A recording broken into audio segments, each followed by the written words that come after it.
Okay, hello, this is a video of my Vibe Hydra 130. Basically I wanted to show you what options there are for powering your low runs.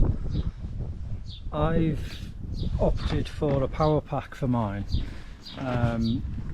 which I keep in the hull in a dry bag. The reason I have it coming through a grommet on the dry bag.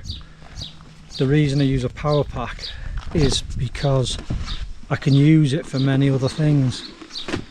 It's a Jackery 240 version 1, which allows me to also charge my mobile phones. It's got 240 volt output, which you won't use.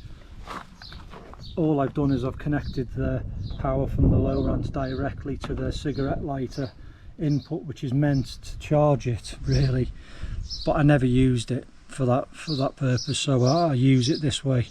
The good thing about a Jackery power pack is you can recharge the power pack on a solar panel in less than an hour.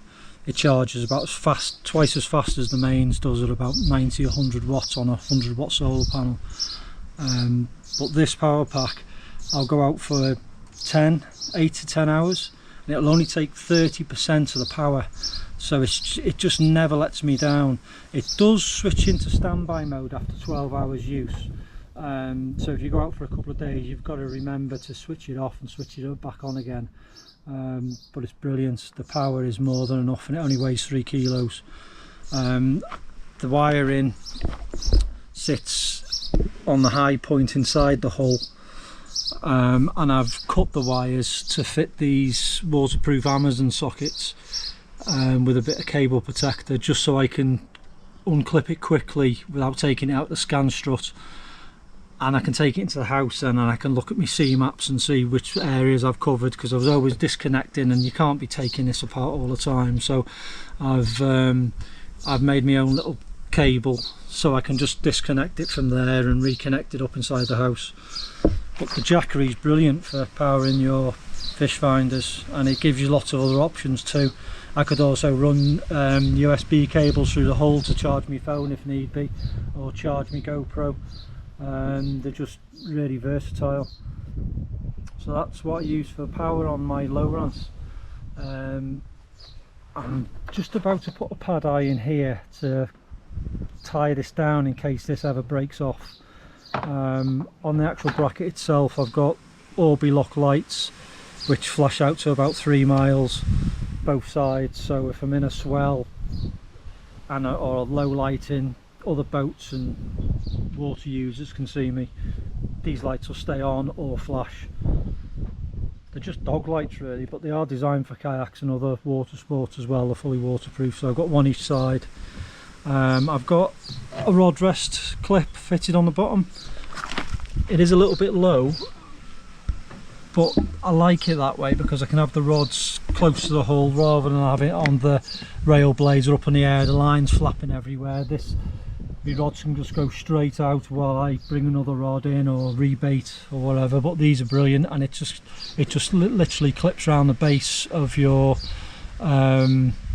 rail blades or attachment for your whichever fish finder you're using. That's really good. Other things I've done is I've fitted stop beads on all the knots around the Hydra just to neaten it up. You can see here right the way through. I fitted one of these Allen rope grippers. These are brilliant for the anchor. I can just lock it in there quickly and just release it very quickly if there's a problem. I've also fitted zigzag cleats that I watched Liam's from Cornish Kayaks, followed his instructions and fitted one of them there for the anchor again. GoPro 360 on an arm here for recording. I have got a Bixby fitted. The Bixby battery just floats in the back on bungee cords. Again, these are on bungee cords with rope stops which are adjustable underneath, and I have this hovering inside the hull so it doesn't get battered around and it's never sitting in water. You can anchor this with the anchor points on the runners underneath. but it's just costly. More connectors and straps and things. These, you can get these bungee cords. I think they cost me about £2 each with the stainless steel carabiners, so it's nothing. Like I say, that just floats. That's brilliant. Other thing I've done is I fitted heat shrink to the wires with stainless steel carabiners. Same again up here, just so I can clip this very fast and put it in the vehicle without having to undo loads of cables and things. The only other thing I've done is I've put £100 mono through the holes here with beads and a cleat on the end, just so there's minimum wear on the actual plastic itself. I didn't like the idea of the cables going through and pulling all the time. I know it's probably quite strong, but it just seemed like a better idea to me, so I've got something easily to clip into.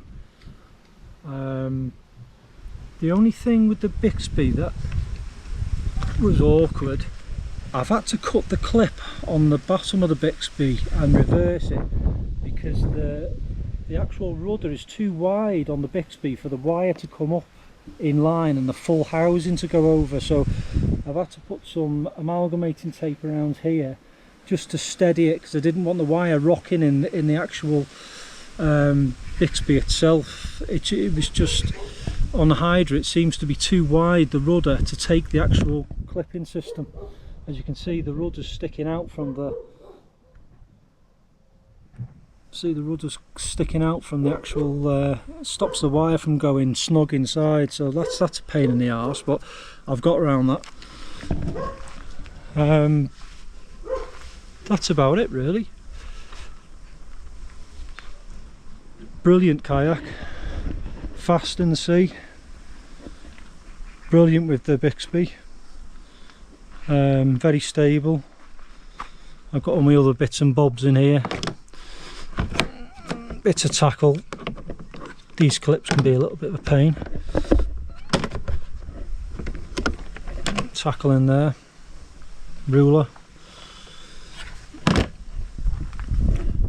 See, I'm mapping at the moment. I'm mapping Liverpool Bay in Llandudno, around the pier area, just finding all the hot spots and the contours in the bottom. I'll be doing a video to help other anglers and shore anglers also, of the full mapping of the bay, so they can sort of decide where they would like to fish too. Gives them a rough idea. But yeah, that's about it really. Brilliant boat.